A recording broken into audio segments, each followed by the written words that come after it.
Bienvenue dans ton Yann et Frank. Aujourd'hui, on a un invité. Il s'agit de Yannick Lacroix, professeur de philosophie au niveau collégial. Il a écrit un livre sur le racisme systémique. Frank l'a lu. Frank a 350 questions pour lui. Donc, on fait un podcast quand même le fun avec ça aujourd'hui.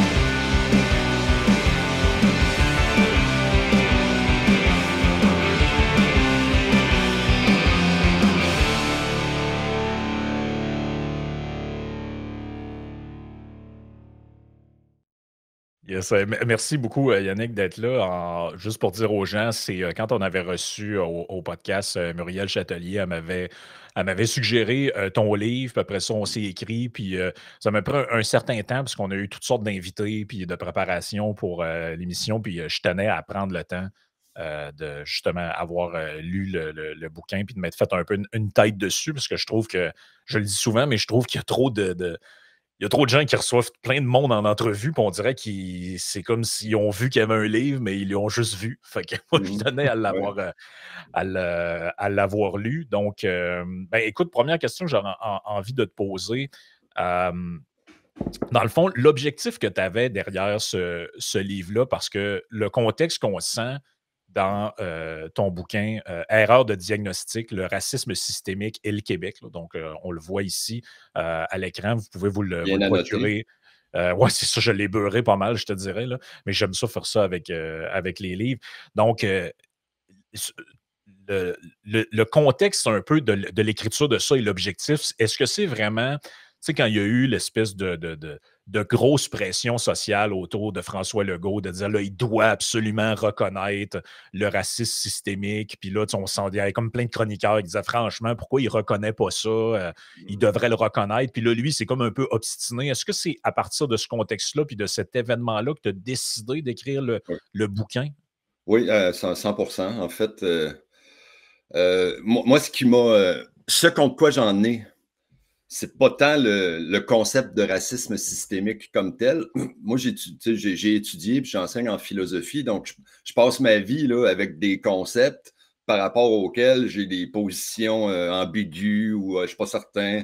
Un exemple que je prends dans le bouquin, c'est le concept marxiste de réification. C'est un concept que je trouve intéressant parce que ça dit que sous le capitalisme, la logique de l'échange de marchandises prend possession de toutes les relations sociales. Puis une autre manière de le dire, un peu plus vague, c'est la marchandisation. Là. Donc, on se met à transformer en marchandises des choses qui ne devraient pas être des marchandises. Alors ça, c'est le concept de réification. C'est un concept que j'aime parce que je le trouve parlant.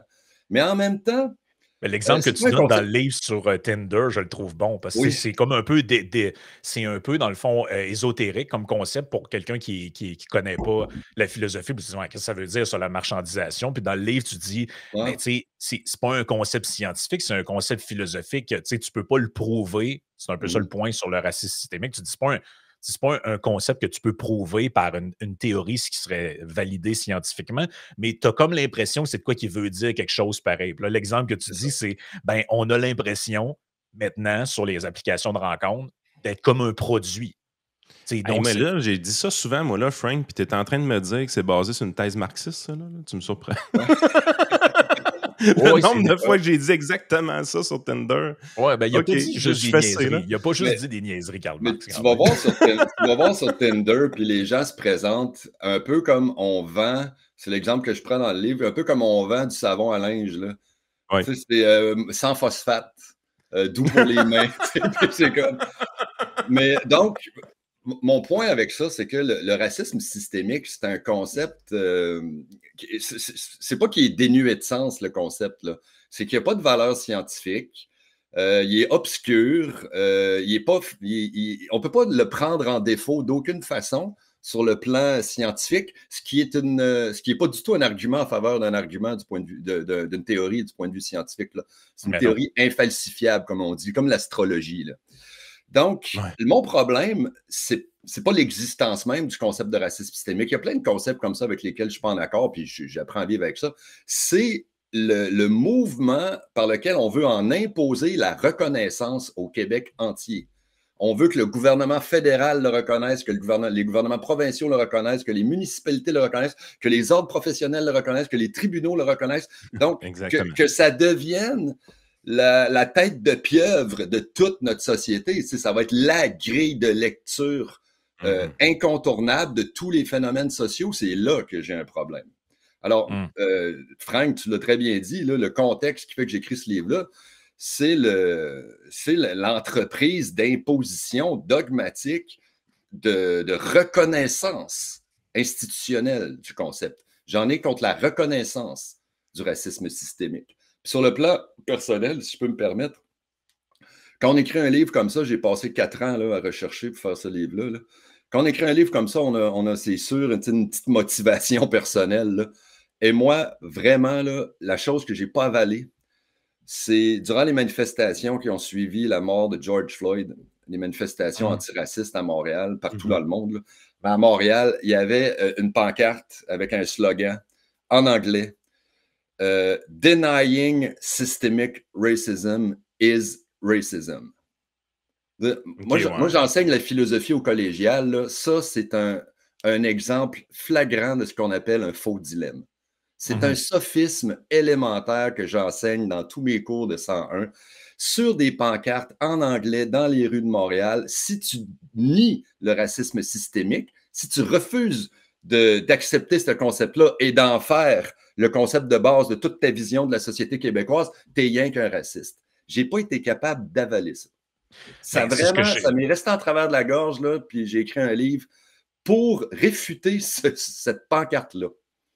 Mais c'est souvent un travers qu'on voit, mais en fait, c'est ce que des philosophes comme Karl Popper disaient sur beaucoup de sciences sociales. C'est un défaut qu'il y a souvent, c'est le fait que la théorie est construite de manière qu'elle ne peut pas vraiment être critiquée. L'exemple qu'il donnait, c'est, mettons, le complexe d'Oedipe en psychanalyse. Mais si, par exemple, le psychanalyste te dit « Ouais, mais c'est parce que là, tu as une attirance pour ton parent de sexe opposé, donc un petit gars, tu es attiré par ta mère. » Ben, si tu dis oui, il a raison.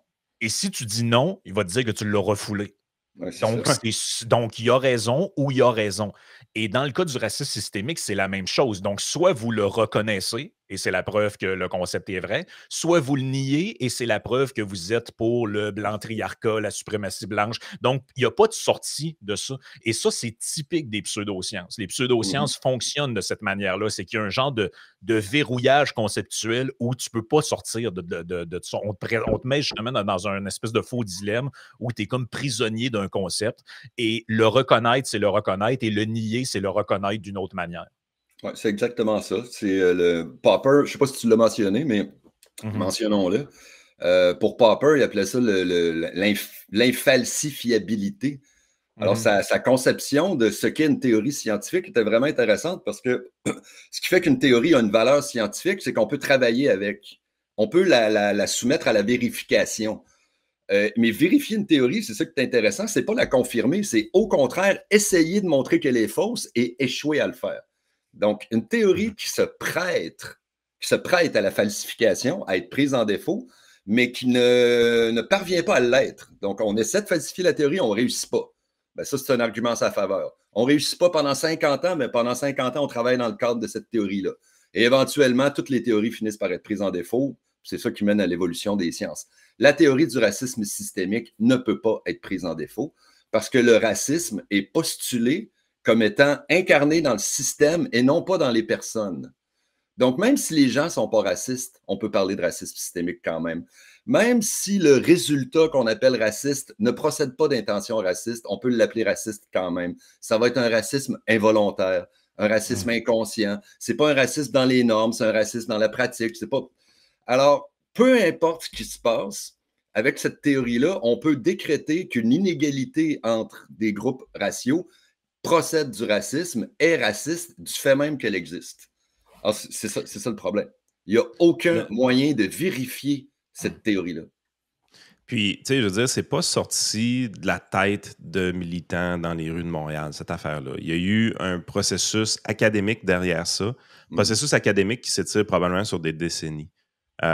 L'origine est probablement, comme souvent aux États-Unis, de ce côté-là. Est-ce que tu as fait des recherches un peu sur l'historique de D'où est-ce que ça vient? Puis est-ce que tu as été surpris de voir jusqu'où ça remontait? Parce que, à mon avis, ça remontait probablement même plus loin que tu pensais au début de tes recherches. Non, je savais ça, grosso modo. Mais moi, je tiens à dire que j'ai pas fait une enquête, comment dire, une enquête d'histoire des idées très rigoureuse, là. Donc, j'ai juste, ce que je dis, ça vaut ce que ça vaut. Mais ça remonte effectivement à une 60aine d'années, ce concept-là. OK. Ouais. Puis, il y a différentes sources, mais une des sources les plus importantes, c'est le Black Power. Donc, c'est le livre Black Power lui-même dans lequel on arrive avec le concept de racisme institutionnel. Donc, c'est un concept qui... Certains font une nuance là, entre racisme institutionnel et racisme systémique. Je ne suis pas convaincu qu'il y a vraiment une différence si importante que ça. Toujours est-il que très souvent, on rapporte l'origine de cette idée d'un racisme systémique ou structurel, un autre mot possible qu'on entend, à Black Power. Et là, donc l'origine du concept est pas anodine parce que le livre Black Power, c'est un appel, c'est un livre marxiste, c'est un appel au séparatisme noir. Donc, on veut que les Noirs américains, finalement, fassent sécession là, du reste des États-Unis. Donc, c'est un concept qui est profondément révolutionnaire. Moi, j'en juge pas. Dans le contexte américain, je n'émets aucun jugement là-dessus. Mais ça pose des questions pour nous qui amenons ce concept-là ici. Donc, dès son origine, ce concept-là, le racisme systémique, a comme conséquence logique un agenda révolutionnaire. Donc, tu sais, si le système est pourri de bas en haut par le racisme, quelle est la conclusion logique? Il faut détruire le système. Ben oui, il faut détruire le système. J'ai vu, j'en parle dans le bouquin de ça, j'ai vu à Radio-Canada, non, à Radio-Québec, pardon, des capsules sur le racisme systémique diffusées par Télé-Québec, dans lequel tu as une jeune fille qui parle du racisme systémique et qui termine son intervention à Télé-Québec, là, sur les ondes de la télévision publique, là, et qui dit un système ne se renverse pas en criant « lapin, mon lapin ». Donc, à Télé-Québec, la conclusion d'une petite capsule grand public sur le racisme systémique, c'est qu'il faut renverser le système. Donc, les gens jouent comme ça avec des idées révolutionnaires sans, à mon avis, vraiment comprendre ce qu'ils font, là. C'est quand même un drôle de système que ce système-là finance ces révolutionnaires d'une certaine façon. Par ailleurs. Oui, par ailleurs. Mais il y a à se demander à quel point... Tu sais, je dis ça sans nécessairement craindre sérieusement une révolution, là. Je fais juste faire remarquer que c'est un de mes problèmes avec ce concept-là, c'est qu'il a des conséquences vraiment... des conséquences logiques, là. C'est contenu dans sa substance, là, des conséquences vraiment radicales.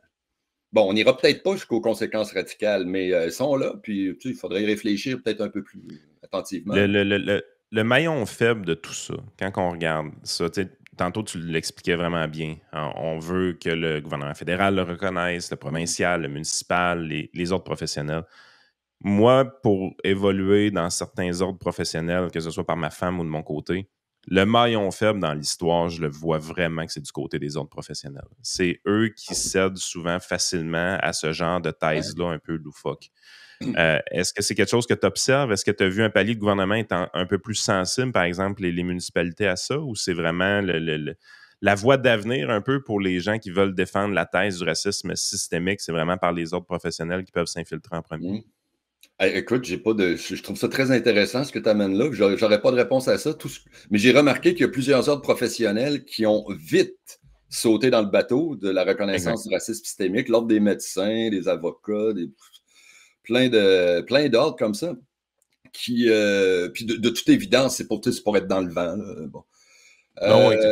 Mais à ce que je sache, là, dans les institutions publiques, le seul niveau d'institutions publiques qui a résisté, c'est le gouvernement provincial.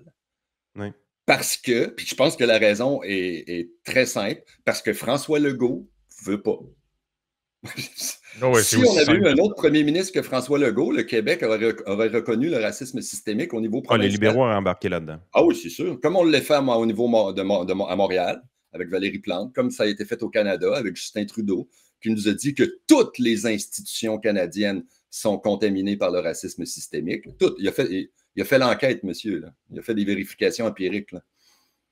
Ce que je trouve. Ouais, c'est ça. Moi, ce que je trouve un peu saisissant dans tout ça, c'est que, tu sais, puis je suis sûr que en tant que prof de philo, c'est la même chose qui t'a fait sourciller. Je me voyais un peu dans ton livre, dans un autre. Parce que moi, j'ai écrit sur le mouvement de la décroissance, puis j'avais exactement le même genre de constat de base, c'est-à-dire, on parle encore une fois de concepts qui sont souvent flous, mal définis, et ça, c'est comme la base quand tu essaies d'élaborer quelque chose, c'est comment tu définis tes concepts, comment tu définis ce dont tu es en train de parler. Puis tu sais, il y a une maxime qui dit « qui trop embrasse, mal étreint ». Ça veut dire que plus ton concept est large, plus en fait ce que tu décris, c'est rien. Plus tu gagnes en largeur, moins tu gagnes en compréhension. Puis c'est comme dans le cas de la décroissance, comme dans le cas de plein d'autres concepts, quand tu essaies de savoir ce que c'est réellement, tu as à peu près 50 définitions différentes. Ah, c'est telle affaire, c'est telle autre affaire. Puis tu te dis, oui, mais vous ne savez même pas précisément de quoi vous parlez. Comment vous pouvez oser demander la reconnaissance d'une chose qui n'a même pas de définition papier qui fait réellement consensus. Dans le livre, tu en parles, il y a une définition de tel organisme, il y a une autre définition de tel autre organisme. Et ils font des fois référence au racisme, mais comme dans 3 sens différents. Tu l'expliques bien là-dedans, là, parce que, dans le fond, les gens qui nous écoutent puis qui ont peu importe l'âge que vous avez, probablement qu'à l'école, vous avez appris que le racisme, c'est le fait de hiérarchiser les races et d'en mettre une au-dessus des autres. En général, c'est comme le principe classique qu'on entend. Puis là, à un moment donné, après ça, on est passé à une autre définition du racisme qui était juste le fait de, par exemple, constater des différences entre les gens. Et maintenant, aujourd'hui, c'est si tu refuses de voir certaines différences, là, c'est aussi du racisme. Donc, tu sais, une attitude peut en même temps être raciste et antiraciste selon le contexte dans lequel on est, selon la définition qu'on a. Donc, moi, je trouve ça extrêmement vacueux, extrêmement problématique comme vision parce qu'on utilise des termes qui sont mal définis. On joue avec les concepts, on joue avec les contextes aussi. Donc, ça, pour moi, c'est un gros, gros problème. Ah, absolument. Le racisme systémique, là, ce que tu décris là, c'est un problème dans toutes les sciences humaines. Là, on a ça en philosophie, en sociologie. Hein. Puis des bonnes sciences humaines sont des sciences humaines qui partent d'un concept rigoureusement défini. Tu sais, qu'on sache clairement de quoi on parle d'entrée de jeu. Si ce n'est pas clair d'entrée de jeu de quoi on parle, ça va être contaminé par l'idéologie. Et racisme systémique, c'est une des raisons qui fait que j'ai été attiré par ce sujet-là, c'est que c'est un chef-d'œuvre du genre. En termes de concept pas clair, c'est un chef-d'œuvre. Le mot racisme, en tant que tel, c'est un chef-d'œuvre de polysémie. C'est incroyable, là, le racisme. Comment, avec le même mot, on peut désigner des choses contraires. Qu'est-ce que tu disais? J'ai dit personne ne veut cette étiquette-là. Donc, tu ne veux pas être considéré raciste. Non, c'est infamant se faire dire qu'on est raciste. Donc, le mot racisme est absolument pas clair et le mot systémique, encore moins. Là, moi, j'ai cherché des définitions du mot systémique, croyez-moi, et finalement, la seule que j'ai trouvée qui faisait sens, c'était la définition qui faisait sens, on verra. C'est la définition du dictionnaire qui est relatif à un système. Alors, on a deux mots absolument pas clairs et on les met ensemble. Là, ça fait une double confusion. Là. Oui, puis c'est un concept qui part de l'idée aussi que, l'idée très, très simple, que le tout est plus grand que la somme des parties. Ce que je veux dire par là, c'est, en gros, ce qui postule, c'est l'idée que, au lieu de prendre, mettons qu'on ne prenait pas le racisme, on prenait le catholicisme. On pourrait dire, il y a dans cette organisation-là du catholicisme systémique, même si tout le monde est athée. C'est ça qui postule en réalité, parce qu'ils viennent dire, en gros, même si personne dans l'organisation est raciste, il n'y a personne qui l'est. Le système l'est comme en lui-même. Là, tu te dis, oui, mais le système, il est le reflet de quoi? Qui bâtit le système? Ce sont des individus. Donc, c'est comme une espèce de pétition de principe, cette affaire-là. Il n'y a pas de système qui existe sans relation avec des individus. Ça n'existe pas, là. Ouais, mais ce qu'il te répondrait, puis c'est que c'est des individus dans le passé qui ont créé ce Ouais. système-là et on a hérité de ce système-là qui continue à fonctionner de manière raciste, quand bien même nous-mêmes, nous ne serions, là je le mets au conditionnel, plus racistes. Donc, même s'il y aurait plus un seul raciste au Québec, ce qui est évidemment pas le cas, là, mais même si le système continuerait à être raciste parce qu'il est l'héritage d'un passé colonialiste et esclavagiste. Alors, moi, je dis pas que je pense que c'est une bonne théorie, mais c'est ça qui te répondrait, les militants antiracistes. Et rendu là, ben, il faut y regarder de près pour comprendre pourquoi ce n'est pas une explication satisfaisante. À mon sens, ce n'est pas une explication satisfaisante, particulièrement pas au Québec. Mais, Ça, j'ai tout un ah, chapitre là-dessus. Oui, Ouais. oui, ben, excuse-moi. je suis content que tu ailles là, honnêtement, parce que c'est là que je voulais aller aussi. Ma grande déception avec tous ces trucs-là antiracistes qui sont mis de l'avant énormément, là, c'est qu'on, sans dire que c'était un problème réglé, le racisme, c'était un problème qui était maintenant marginalisé et isolé à quelques individus qui n'ont juste rien à faire avec eux. Qu'est-ce que je veux dire par là? C'est que moi, je suis né au début des années 80. Des commentaires racistes, j'en ai entendu comme bien du monde. On connaît bien des affaires. J'étais un gars de région. Là, je veux dire, il y avait une personne asiatique dans mon village, puis des affaires racistes sur cette personne-là, je n'ai entendu. Ça venait pas des jeunes de 10 ans, de 20 ans, de 30 ans ou même de 40 ans qui l'avaient côtoyé. Ça venait des messieurs de 50, 60, 70 ans à l'époque. Puis le début des années 80 et 90.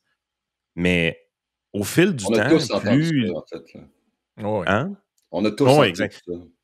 Puis au fil du temps, tu sentais que cette génération-là, tranquillement, pas vite, se remplaçait, puis que justement, il y allait, même dans les régions, de plus en plus, il y avait des personnes de couleur. Puis on a appris dans notre génération à ne pas regarder la couleur de l'individu, à traiter l'humain comme ce qu'il était, c'est-à-dire un être humain. Puis ce qu'on appelle le colorblind. Puis moi, j'avais l'impression que c'était un succès. J'avais l'impression qu'au début des années 2000, les gens étaient réellement colorblind. Donc, tu n'avais pas d'avantage indu à être un blanc, mais tu n'avais pas d'avantage indu non plus à être une personne de couleur ou peu importe. Mais là, on est arrivé avec toutes sortes de concepts de discrimination positive, de donner accès privilégié à des minorités visibles, ainsi de suite.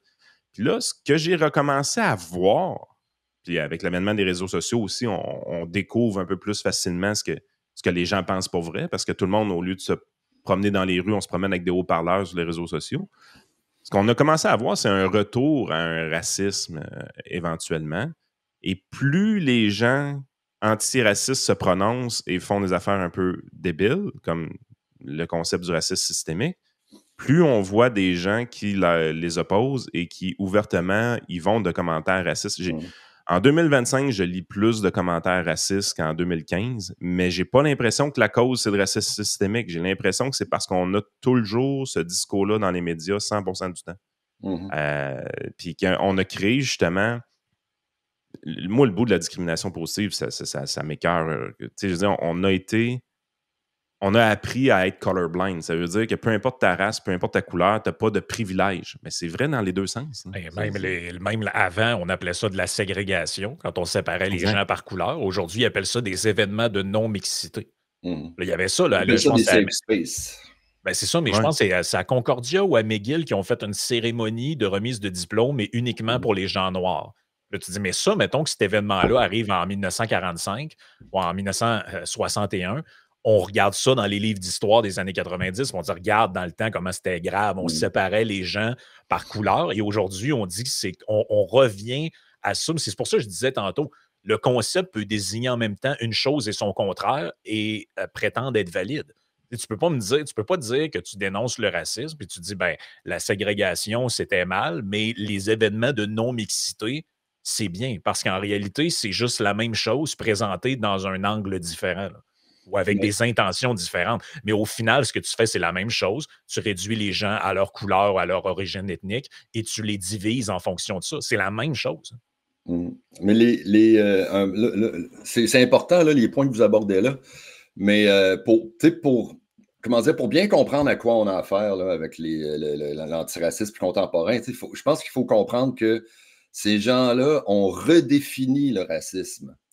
Et quand ils s'expriment et qu'on ne comprend pas de quoi ils parlent, puis on a l'impression que ce qu'ils disent, ben, c'est juste du gros racisme, c'est qu'on ne comprend pas ça, qu'ils ont redéfini le racisme de telle sorte qu'il est systémique par définition.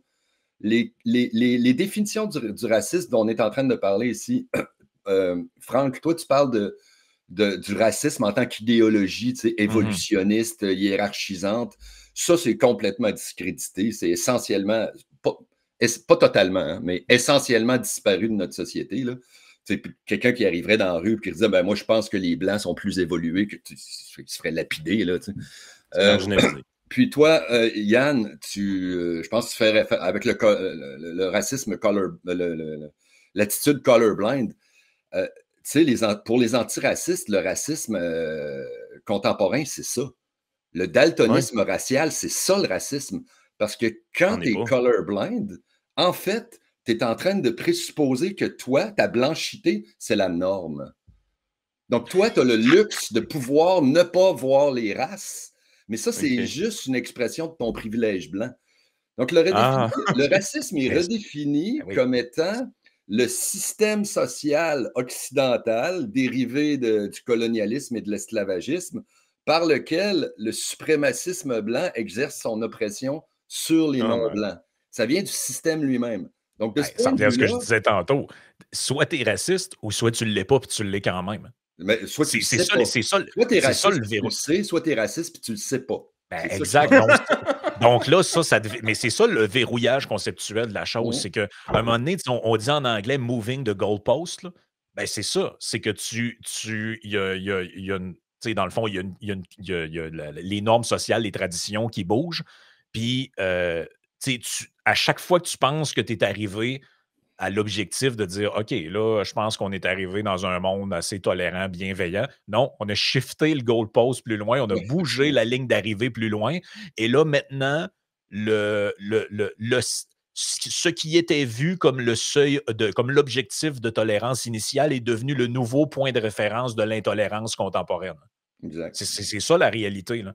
Parce que ce qu'on t'a appris en 1990, qui était l'objectif à atteindre pour une société harmonieuse, est maintenant la preuve de ton privilège blanc. C'est de la folie furieuse, en fait. C'est problématique, disons.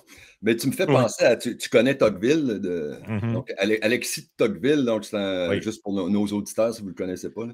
Donc, c'est un philosophe français. Puis, il est venu en Amérique, puis il a étudié les États-Unis au début du 19e siècle, là, puis il a étudié la démocratie américaine émergente. Là, donc, c'est fascinant à son point de vue. Il est d'ailleurs venu au Québec aussi. Et Tocqueville a comme diagnostiqué quelque chose au sujet de la démocratie, de l'égalitarisme démocratique. Et il dit, plus une société devient égalitaire, moins on tolère les inégalités. Ce qui est très logique, là. Donc, ça, ce que ça veut dire, c'est que plus dans une société, les inégalités rapetissent, moins on les endure. Donc, on va être de plus en plus intolérant aux inégalités à mesure qu'elles vont rapetisser. Puis moi, j'ai l'impression que c'est un peu ça dans quoi on est. C'est quand les inégalités sont énormes, quand les seuls Noirs qui, à Montréal, travaillent dans des trains puis portent des bagages, là, ces inégalités-là vont avoir tendance à être naturalisées. On les voit comme des faits naturels, donc on va les intégrer, les accepter. C'est quand les inégalités deviennent vraiment petites et que là, la différence, c'est plutôt une différence de salaire médian, une différence dans l'accès au logement. Donc, des petites différences. C'est là que les différences, les inégalités apparaissent le plus arbitraires et donc apparaissent le plus immorales. Et là, le gros paradoxe de ça, c'est que quand les inégalités sont très petites, on va être tenté de prendre des moyens vraiment radicaux pour les régler. Donc, ça, c'est le paradoxe là, de l'égalitarisme. J'ai l'impression qu'on est là-dedans. Donc, d'où le sentiment que oui, moi. Pourquoi on part en couille comme ça pour faire une révolution alors que les inégalités n'ont jamais été si petites? Alors que le racisme n'a jamais été si domestiqué que dans les années 2000. Alors, je ne dis pas que c'est ça l'explication, mais je trouve ça éclairant ce que dit Tocqueville. Oui, puis il y a un sophisme là-dedans aussi qui est bien identifié par Thomas Sowell dans plusieurs de ses livres, qui est le fait de prendre des inégalités ou des disparités statistiques pour des inégalités sociales, raciales, qui en seraient la démonstration. Puis lui, il dit, ben, en fait, ça occulte tous les autres facteurs explicatifs. Puis là, il donne, par exemple, pourquoi, par exemple, l'homme, dans un certain contexte, va gagner plus en moyenne que la femme. Ben, c'est parce que là, vous avez oublié de regarder le fait qu'ils occupent majoritairement des métiers où il y a des dangers physiques, donc où tu peux subir tu peux carrément mourir, tu peux avoir plus d'accidents de travail, c'est des métiers qui sont à plus haut risque, etc. Donc, il dit, si tu enlèves cette variable-là, ben, tu laisses l'impression que, ah oui, il y a une inégalité qui est reliée, par exemple, à de la misogynie ou de la haine des femmes, tout ça. Mais il dit, pour mesurer ce truc-là, tu dois extraire toutes les autres variables. Donc, et dans, mettons, si tu regardes la condition je sais pas moi, des Québécois d'origine haïtienne ou noire, là, prenons ce concept-là, ben, tu dois regarder, par exemple, c'est quoi les autres facteurs qui expliquent le revenu ou ce genre de truc-là. Puis tu en parles aussi dans ton livre de ça. Oui, ça, c'est fondamental. Là. Moi, Thomas Sowell, il m'a donné une clé importante là, pour expliquer. C'est le sophisme. Si on regarde si on regarde la théorie du racisme systémique comme du point de vue, là, je vais sortir le grand mot, là, épistémologique, avec un point de vue. Si on regarde la théorie du racisme systémique comme une théorie scientifique, puis on l'évalue comme n'importe quelle théorie scientifique, on tombe tout le temps sur le même sophisme, la même erreur de raisonnement fondamentale, qui est la suivante. On voit des inégalités entre les groupes ethno-raciaux. Ces inégalités-là, donc des disparités statistiques, des différences de revenus médians, des différences de taux de diplomation, d'accès au logement. Ces différences-là, ces inégalités-là sont indubitables. Elles existent certainement. Statistique Canada en fournit amplement. Et puis, moi, je pense que c'est quelque chose qu'il faut regarder de très près. Là. Il y a comme un problème. Là. C'est évident qu'il y a un problème. La grande question, c'est le racisme est-il la cause de tout ça?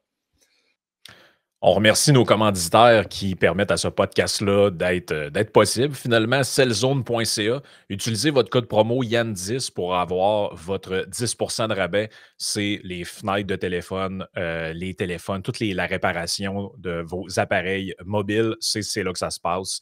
La gang de Barbecue Québec, on arrive l'été. C'est le temps. Achetez tous vos accessoires de barbecue chez Barbecue Québec. On a évidemment dans nos autres commanditaires TLF Dessin qui est là aussi depuis longtemps dans les plans 3D et les dessins industriels dans le domaine de la construction. On a également Ready for Canada pour toutes vos demandes en matière d'immigration. Ça, c'est important. Le gouvernement a changé beaucoup de la paperasse, fait affaire avec des pros, l'équipe de Steven de Ready for Canada et ranchbrand.ca. Utilisez aussi votre code promo Yann10, facile à retenir, Yann10 2 fois pour 10% de rabais pour avoir les meilleurs vêtements de country au Québec. Le sophisme est le suivant. S'il y a une inégalité entre les groupes, la cause de cette inégalité-là ne peut être que la discrimination. On ne considère pas d'autres variables possibles. Ça ne peut être que la discrimination, parce que sinon, ça veut dire que les groupes qui sont défavorisés statistiquement sont inférieurs aux autres.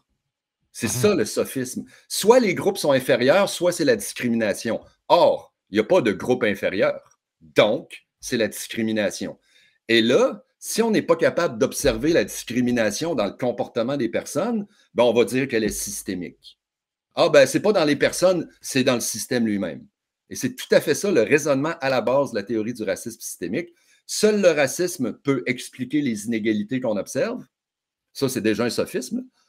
Et deuxième sophisme, puisque ce racisme-là est plus ou moins individuel, là, on voit bien que les Québécois, il y en a des racistes, mais ils ne sont pas tous racistes, ils ne sont pas si racistes que ça. Alors, le racisme est dans le système lui-même. Alors, ça, c'est beaucoup de gros raisonnements qu'il faut avaler là, pour en arriver à accepter la thèse du racisme systémique. La semaine passée, Yann, on parlait on a donné un exemple que je trouve qui fait bien le lien avec ça. C'était sur l'espérance de vie. Quand tu regardes les statistiques aux États-Unis, l'espérance de vie, tu peux voir l'espérance de vie moyenne selon le groupe ethnique. Donc, par exemple, les Asiatiques, les Blancs caucasiens, les Afro-Américains, les Latinos. Et bon, tu as accès à toutes ces données-là. Les chiffres sont assez différents d'un groupe à l'autre. Ceux qui ont l'espérance de vie la plus élevée, ce sont les Asiatiques. Ensuite, les Latinos et les Blancs caucasiens sont très, très près. Je ne me souviens plus qui est en avant de l'autre, là, mais sont très près. Et tu as les Noirs américains qui ont une espérance de vie qui est presque 10 ans inférieure à celui des Blancs. Par contre, si tu fais juste amener dans la conversation une seconde variable, qui est l'espérance de vie après 65 ans, ça veut dire, dans le fond, tu t'es rendu à l'âge de la retraite. À partir de ce moment-là, quelle est ton espérance de vie à partir de 65 ans? Les statistiques sont presque égales entre les groupes.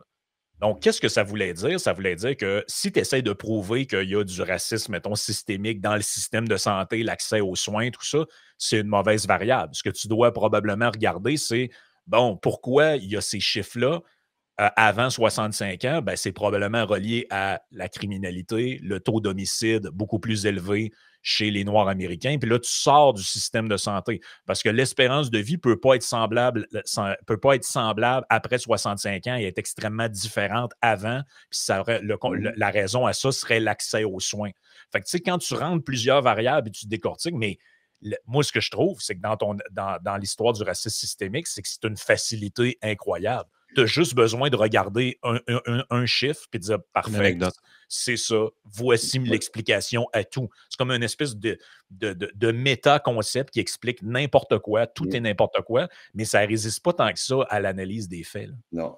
Quand tu regardes l'argumentaire typique là, du militant antiraciste, c'est qu'on commence à dire, bon, il faut comprendre que les sociétés occidentales sont issues du colonialisme, de l'esclavagisme, etc. Ensuite, on va citer des chiffres, des disparités statistiques, telles que l'espérance de vie. On va citer quelques anecdotes et on va présenter les anecdotes et les statistiques comme étant des preuves de l'action du racisme systémique en oblitérant complètement la possibilité même que d'autres causes puissent expliquer ces phénomènes-là.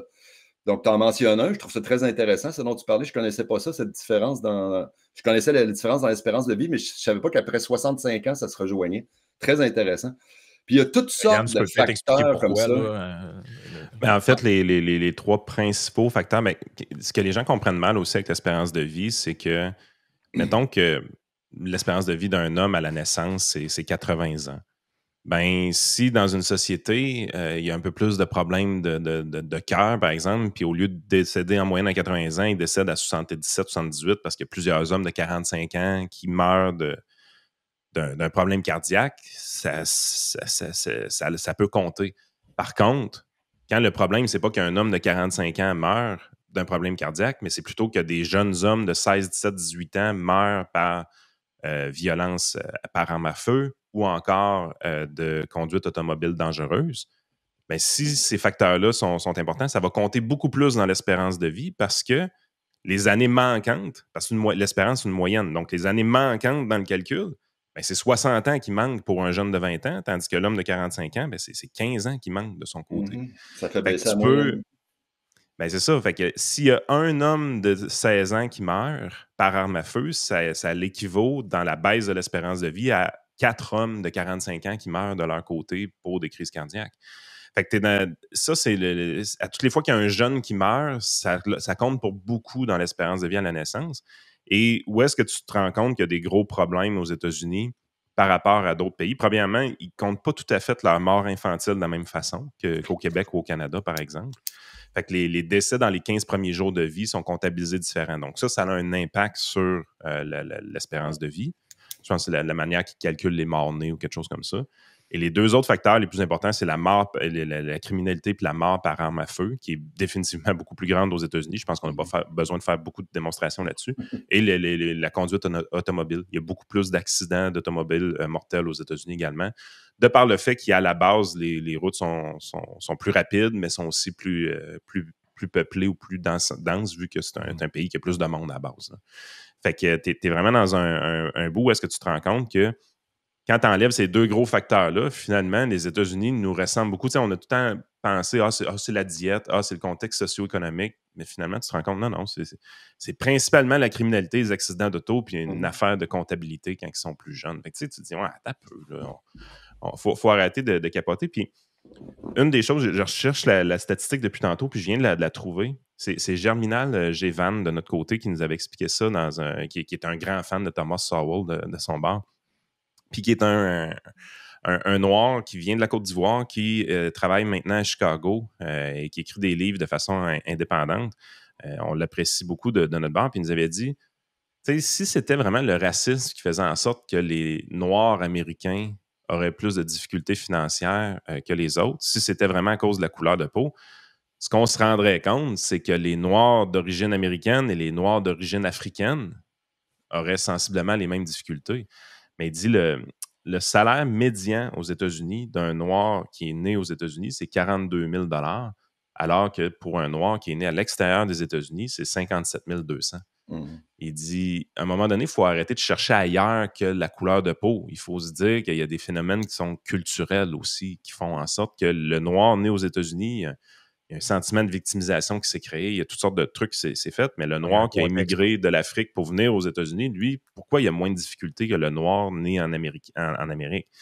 Fait qu'il dit, ça, j'avais trouvé ça vraiment important quand il nous avait expliqué ça, parce que même moi, je me rendais même pas compte de ça. Tu te dis, OK, puis oui, il y a probablement un biais de sélection. Je veux dire, les gens qui émigrent, veulent pas, c'est pas les derniers de la classe. Oui, sauf que si tu vas à un entretien d'embauche puis que tu es noir, que c'est pas écrit dans ton visage que tes ancêtres ils ont été des esclaves aux États-Unis ou que tu viens d'immigrer d'ailleurs. Personne ne le sait, en fait. Là. Donc, s'il y avait une sélection basée uniquement sur. Si le phénomène était uniquement réductible à la couleur de peau, ben, dans le fond, ce serait plus facilement visible. Je me souviens des chiffres qu'ils donnaient. Là, je pense même que tu avais des pays d'Afrique où les gens qui immigrent pour aller aux États-Unis ont un revenu plus élevé que certains Blancs aux États-Unis, dans certains. Fait que, bref, ça pour dire qu'il y a énormément de nuances à amener là-dedans, mais je trouve que la théorie du racisme systémique, ce qu'elle offre, c'est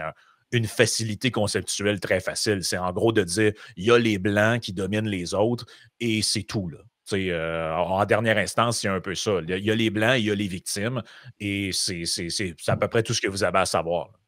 Ouais. J'aurais envie de rebondir un peu sur ce que tu dis, Yann, parce qu'aux États-Unis, en fait, on parle du suprémacisme blanc, du privilège blanc, mais en réalité, ce n'est pas les Blancs qui ont le revenu le plus élevé. Les Asiatiques. C'est les Indiens. J'ai lu ça récemment, des Indiens et des Asiatiques, des Sud-Asiatiques en général, commencent à dépasser les Blancs en termes de revenus. Là. Fait que ça c'est assez intéressant. Puis c'est des gens nés aux États-Unis. Fait que, oui. Puis au Canada, là, ça dépend vraiment comment tu calcules le revenu, mais les Blancs ont encore un revenu médian supérieur à tous les autres groupes. Mais quand tu regardes les revenus accumulés sur les décennies, les plus riches, c'est les Asiatiques, en termes de revenus accumulés au Canada. C'est même pas les Blancs. Donc ça, c'est quand même assez pertinent que tu regardes la théorie du racisme systémique, suprémacisme blanc, privilège blanc, les Blancs conspirent, en quelque sorte, là, pour monopoliser les avantages de la coopération sociale. Parmi, tu regardes juste quelques données, puis quand tu regardes, ça colle même pas empiriquement. C'est de moins en moins vrai que les Blancs sont privilégiés économiquement aux minorités. Ça dépend tout à fait des minorités qu'on regarde. Puis quand tu fais descendre l'analyse un peu en détail, on parlait des Noirs, des Haïtiens au Québec. Et c'est crucial, et ça, il faudrait rappeler ça constamment aux gens. C'est crucial quand tu veux analyser les causes d'une inégalité, d'aller voir toutes les causes connues avant de proclamer que telle ou telle cause est la plus importante. Puis dans le cas des Noirs au Canada, quand tu fais juste regarder les Noirs en tant que groupe, tu regardes le salaire médian, le salaire qu'on retrouve le plus souvent, alors le salaire médian des Noirs est vraiment inférieur à celui des Blancs, d'à peu près 20 %. Mais si fait que là, tu dis, racisme systémique, on dirait que ça prouve la théorie du racisme systémique, mais si tu désagrèges un peu, puis tu essaies de comparer des individus, et non pas des groupes dans l'ensemble, des moyennes de groupes, des individus. Puis là, tu regardes, on va comparer des gens noirs et des gens blancs qui ont le même taux de diplomation, qui ont le même âge, qui ont le même genre d'emploi. Les différences s'écrasent complètement. Et voire, dans certains cas, se renversent. Donc ça, c'est quelque chose qu'on ne dit pas. mais j'ai pris ça dans une étude de Statistique Canada. Les femmes noires immigrantes ont un revenu médian supérieur de 3% aux autres femmes au Canada. Supérieur. On n'entend jamais ça. Ouais. Donc, les femmes noires immigrantes. Mais celles-là font partie du groupe noir. T'sais? Fait que dans le groupe noir, ben, leur revenu médian est 20% inférieur parce qu'il est baissé par celui d'autres individus noirs qui ont d'autres caractéristiques. Donc, quand tu prends la peine de regarder comme il faut toutes les variables pertinentes, le poids causal de la discrimination raciale baisse beaucoup. Beaucoup, beaucoup. Et ça devient très dur, quand tu regardes ça un peu attentivement, de continuer à adhérer à une théorie vague comme le racisme systémique. On sait aux États-Unis, une place où ce qu'on pouvait retrouver du racisme ou de la discrimination positive, c'était dans les acceptations scolaires dans les collèges américains, évidemment. On connaît le contexte du système postsecondaire aux États-Unis, qui est très, très, très différent du nôtre.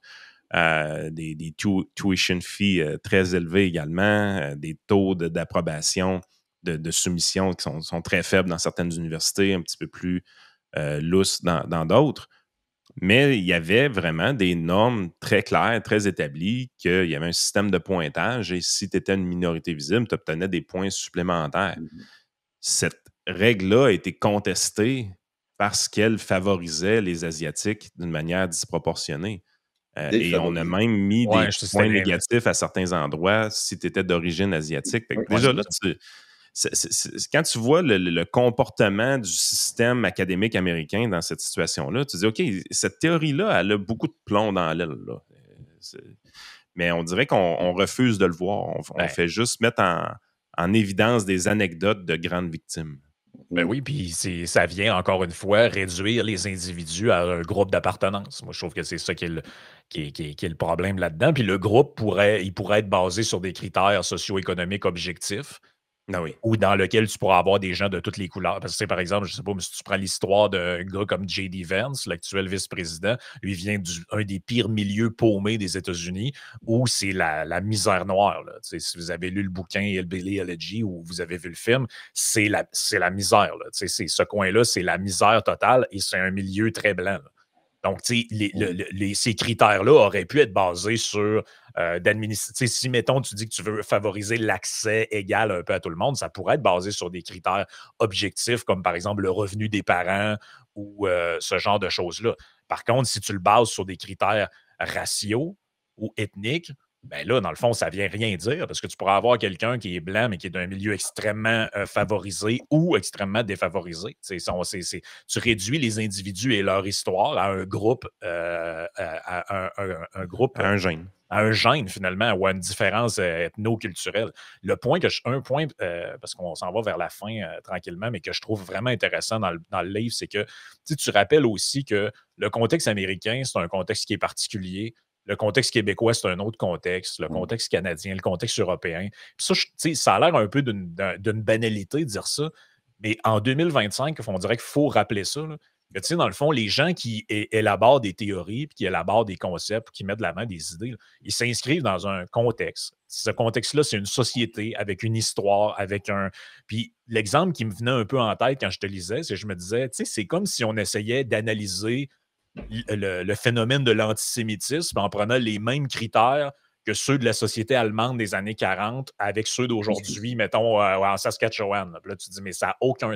Juste de penser à ça, ça n'a aucun sens. T'sais, les États-Unis, ils ont une histoire. Cette histoire-là implique un esclavage à haut niveau, implique une séparation entre les États du Nord, du Sud. Puis on prend le même concept basé sur cette histoire-là, puis on dit, ben, il y a ça aussi en France, il y a ça au Québec, il y a ça en Slovaquie. Puis là, tu dis, mais quel rapport, dans le fond? Quel est le lien entre ces...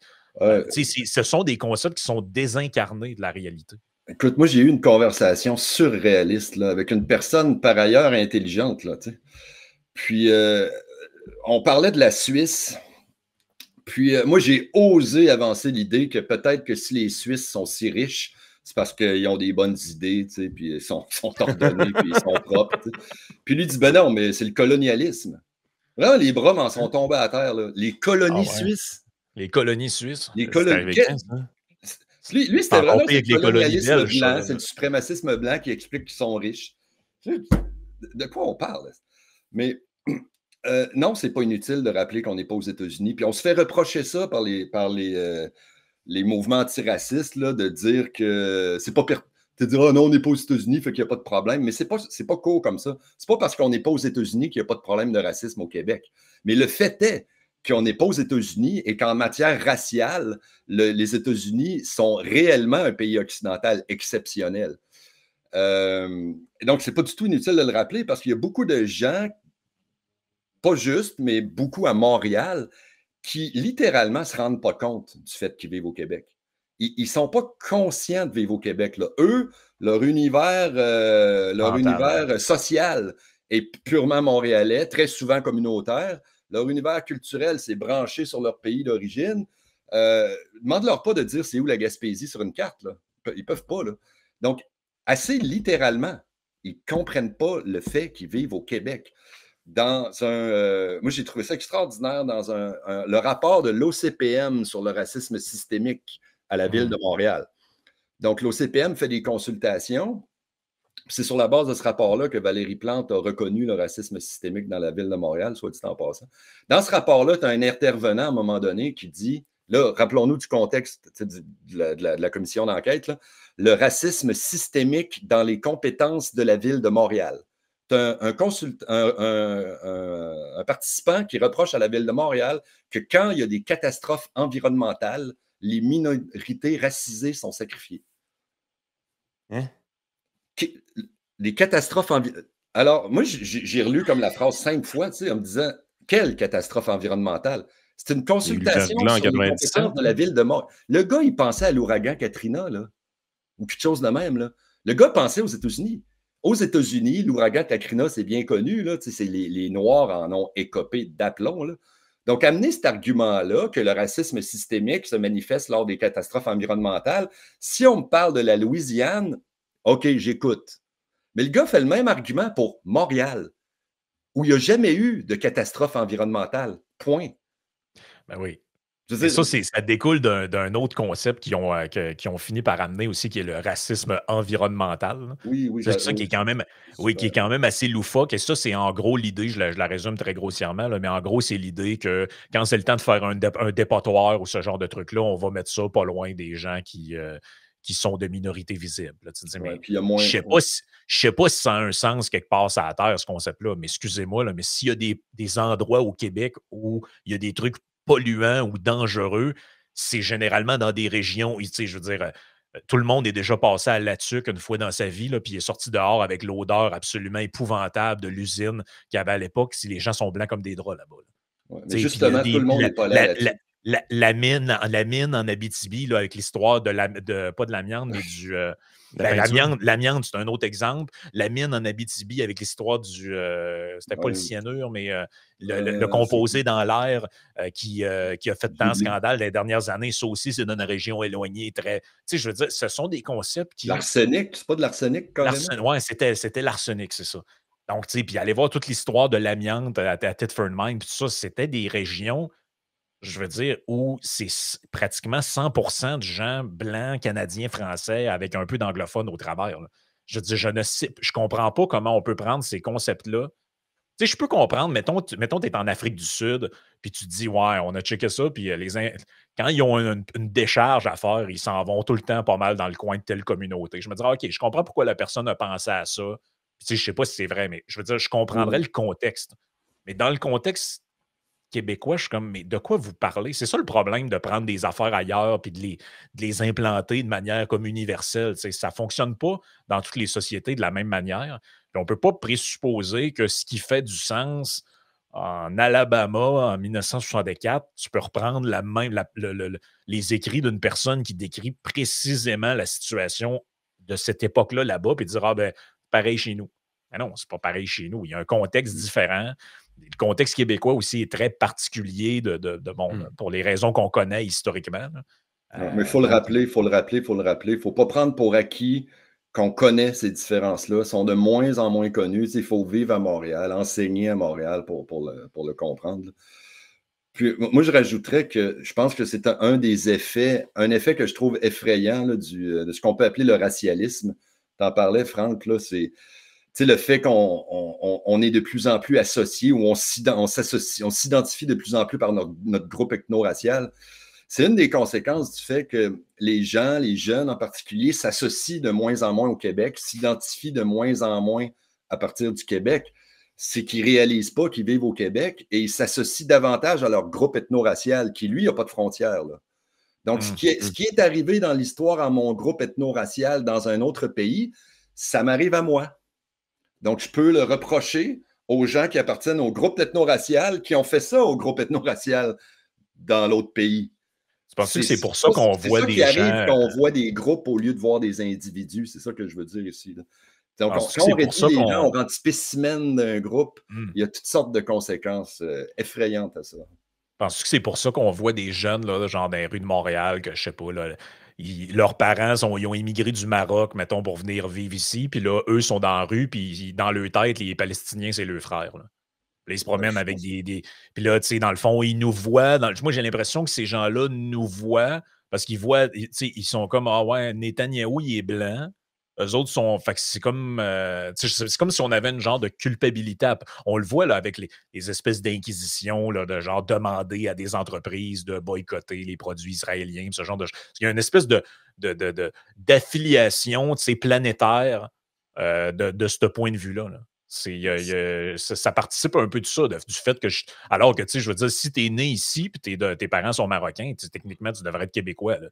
Je veux dire, ce qui se passe en Palestine, à moins que tu aies une tente là-bas, je veux dire, ça ne devrait pas plus te préoccuper que ce qui se passe au Brésil ou en Afrique du Sud ou au Cameroun, mettons. Il y a quelque chose qui est un peu étrange dans tout ça.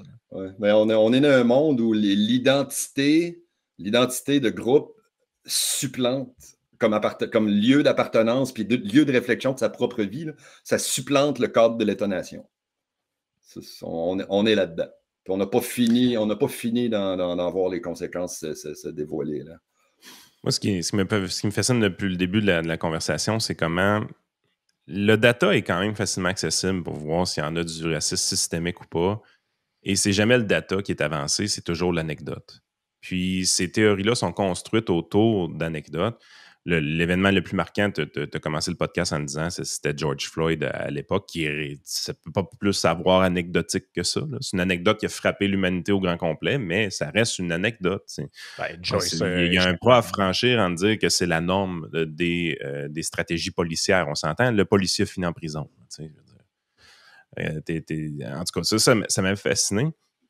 Mais je me demande, la question que j'ai pour toi, c'est, bon, comment ça a changé ta carrière de professeur dans un cégep? Je veux dire, c'est un bout qui est le fun, être enseignant au cégep. Tu prends des jeunes de 17, 18, 19 ans, sont en transition dans leur vie, s'en vont potentiellement sur le marché du travail. Le monde collégial a changé énormément dans les dernières années. Mais cette notion-là de racisme systémique, c'est quelque chose qui est relativement nouveau dans les murs des cégeps. Concrètement, l'impact que ça a sur ton travail habituel, est-ce que tu le vois? Est-ce que c'est quelque chose que tu sens qu'il y a de plus en plus d'étudiants qui se positionnent dans une position de victime lorsqu'ils ont une mauvaise note, par exemple, des choses comme ça, ou c'est pas tant que ça? Zéro. Mais, c'est un phénomène médiatique, autrement dit, cette affaire. Non, mais moi, je peux pas parler pour les autres collègues, je peux pas parler pour le système collégial en général. La seule chose que je connais, c'est mon expérience. Moi, ces thématiques-là, je les aborde pas dans mes cours. Okay. Donc, je laisse... Moi, je suis très soigneux de laisser mes idées, mon agenda intellectuel, puis mes cours. C'est pas vrai que c'est complètement séparé, bien entendu, mais j'essaie de séparer ça. Oui. Donc, je parle pas de racisme dans mes cours parce que je trouve que les étudiants, ils entendent parler de ça à journée longue, là. Fait qu'avec moi, on va parler d'autres choses. On va penser à d'autres choses. Puis tu sais, les profs ont chacun leur style. Puis moi, j'ai un style assez magistral, là, si on veut. Donc, ça m'est jamais arrivé que j'ai une plainte d'un étudiant que je suis raciste ou j'ai dit quelque chose de raciste. Jamais. Jamais. C'est comme si, dans mon expérience de prof à moi, Yannick, c'est comme si ça n'existait pas, tout ça. Et j'en suis bien heureux. Mais est-ce qu'on peut conclure quoi que ce soit sur le système collégial en général à partir de mon expérience? Je ne crois pas. Je ne crois pas. Je pense que c'est beaucoup relié à ma personnalité. Je suis pas très... Les étudiants n'ont pas énormément envie de me critiquer. On va le dire comme ça. Ouais, puis tu sais, dans un cours de philo, c'est sûr aussi qu'on aborde l'apologie de Socrate. C'est pas tant que ça le temps de jaser de son privilège. J'ai quand même déjà entendu dire qu'Aristote n'était pas assez multiculturaliste. Là, mais bon. Oui, ben là, il était pour l'esclavage aussi. Là, mais, je veux dire, ça, c'est son époque. Là, non, mais c'est ouais. En tout cas, bon. Il y a 2000 ans. On espère que ça va rester comme ça. Hey, erreur de diagnostic, le racisme systémique et le Québec. Yannick Lacroix aux éditions Libère. Donc, ça se trouve un peu partout. Là. Moi, je l'ai pris chez Renaud Bré, sur Archambault, les librairies. C'est pas un livre qui est très, très long à lire. Là, donc, c'est une bonne synthèse. Ça fait 150 pages à peu près, donc on le suggère aux auditeurs. Puis, ben, c'est sûr, est-ce que les gens peuvent... Es-tu actif quelque part, réseaux sociaux, whatever, si les gens veulent suivre de l'actualité? Non, moi, j'ai pas vraiment de présence sur les réseaux sociaux, d'où le fait que c'est un grand honneur et une grande chance pour moi d'être avec vous aujourd'hui. Ça va me faire voir un peu. Mais je participe au groupe qui s'appelle La Cure, l'Association des Québécois unis contre le racialisme. Donc, j'ai une activité à travers ça, puis je suis rejoignable à travers ça. Bon, ben, super. A-U-U-R. Merci beaucoup, Yannick Lacroix. Merci de m'avoir reçu, puis je vous souhaite une belle fin de journée. Excellent.